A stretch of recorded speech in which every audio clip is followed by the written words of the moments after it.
Saya Anissa Mauliza ingin menjelaskan ringkasan dari mata kuliah primatologi. Adapun judul yang saya jelaskan ada beberapa judul, diantaranya yaitu ruang lingkup primatologi dan manfaat mempelajari primatologi. Sebagaimana yang kita tahu, primatologi adalah cabang zoologi yang mempelajari tentang kehidupan primata selain manusia, di antaranya yaitu kera, monyet, dan kerabatnya. Ilmu ini dianggap penting sekarang ini karena makin meningkatnya perhatian terhadap kelestarian hewan-hewan yang tergolong ke dalam golongan primata. Primatologi ini banyak dipelajari oleh banyak kaum, dan salah satunya adalah sebagai ilmu khusus pada bidang biologi atau kehutanan, terutama pada bagian aspek konservasinya. Kedokteran hewan juga mempelajari ilmu ini pada tingkat lanjut. Adapun pentingnya mempelajari ilmu primatologi adalah untuk meningkatkan kesadaran dan perhatian terhadap kelestarian hewan primata, membantu proses konservasi hewan primata dan habitatnya, berkontribusi dalam kemajuan medis karena primata memiliki kesamaan secara biologis dengan manusia, dan yang terakhir yaitu berkontribusi dalam memahami evolusi dan perilakunya.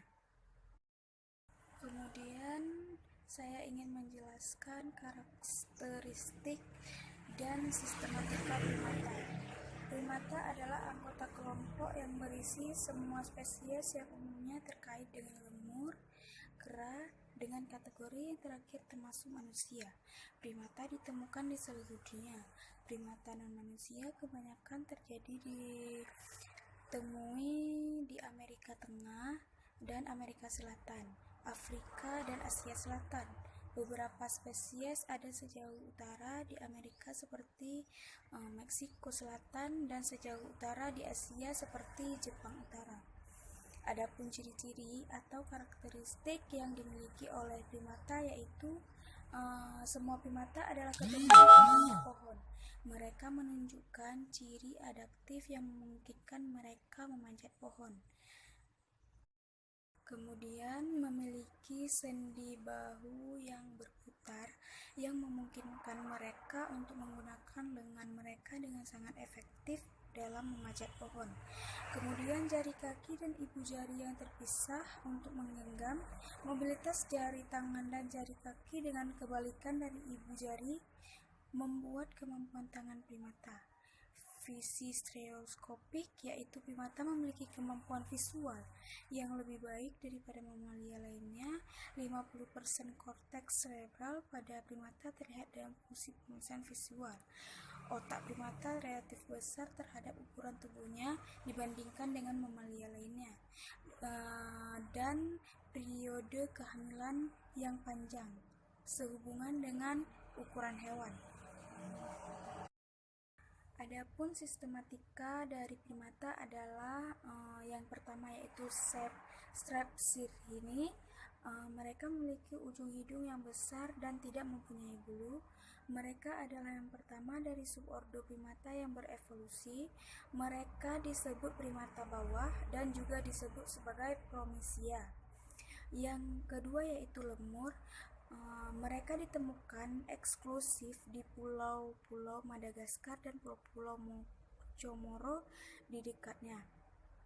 Dan yang kedua yaitu ada hampir 22 spesies arboreal dari lemur yang hidup saat ini. Dan yang ketiga yaitu kukang. Mereka terlihat di India dan di Asia Tenggara. Mereka adalah arboreal dan omnivora, meskipun mereka memangsa mangsa mudah seperti serangga, telur, dan bayi burung. Dan yang keempat yaitu Tarsius, mampu menghasilkan suara ultra untuk komunikasi internal, dan mereka mampu memutar kepala lebih dari 180 derajat dan ketat pada malam hari dan karnivora. Ketat pada malam hari yaitu aktif pada malam hari. Dan yang kelima yaitu Haplorini, memiliki hidung yang merata, primata paling sukses di muka bumi. Dan yang keenam yaitu Platirini, ya yang sering disebut kera pada zaman baru. Dia memiliki hidung pipi dengan lubang hidung memproyeksikan ke samping yang dipisahkan oleh septrum lebar. Terlihat hanya di hutan tropis Meksiko Selatan, Amerika Tengah, dan Amerika Selatan. Dan yang ketujuh yaitu Katarini, dan sering juga disebut sebagai monyet pada masa lama. Dia memiliki lubang hidung yang memiliki arah ke bawah dengan septum yang kecil dan sempit yang memisahkan mereka. Mereka memiliki perut yang suci untuk pencernaan bahan tanaman yang lebih baik.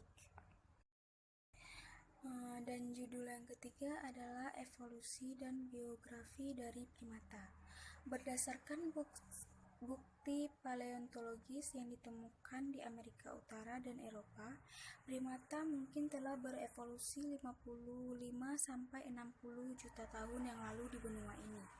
Primata tertua seperti mamalia atau primata proto dikenal sebagai Plesiadapis.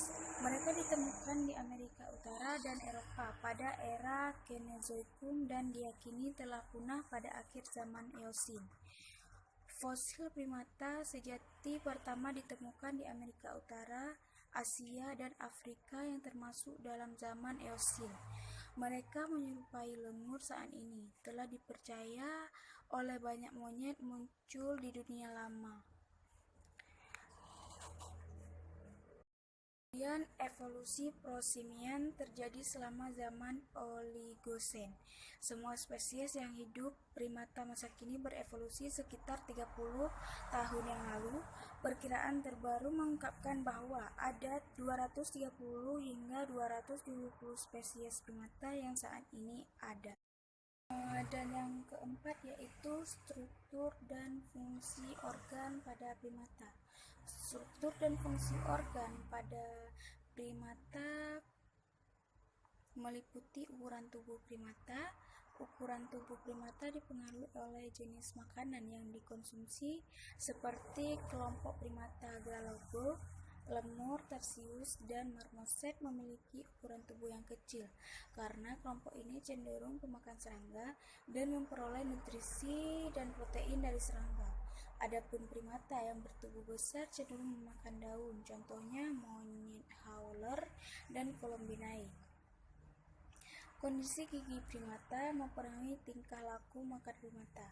Fungsi yang mendasar dari primata adalah mengumpulkan dan mengunyah makanan dan juga pada saat mencari kutu atau disebut grooming. Anatomi saluran pencernaan primata.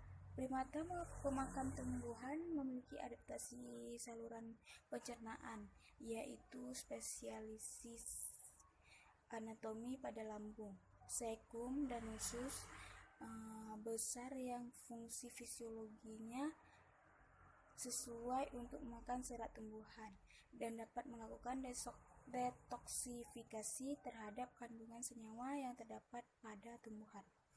Lambung primata pemakan daun atau Columbinae berukuran relatif besar dan memiliki 4 bagian, yaitu presacus, sulcus, tubugastricus, pylorix. Primata pemakan serangga, arthropoda, dan mamalia kecil memiliki struktur anatomi saluran pencernaan dengan bagian usus halus lebih besar atau menyerap sari makanan.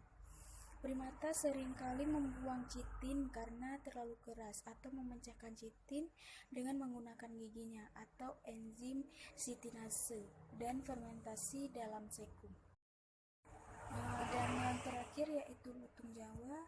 Lutung Jawa melakukan aktivitas mencari makan pada siang hari yang berkisar pada jam 1 siang sampai jam 3 sore. Pada kisaran jam seperti ini, lutung Jawa akan berpindah tempat untuk mencari makan.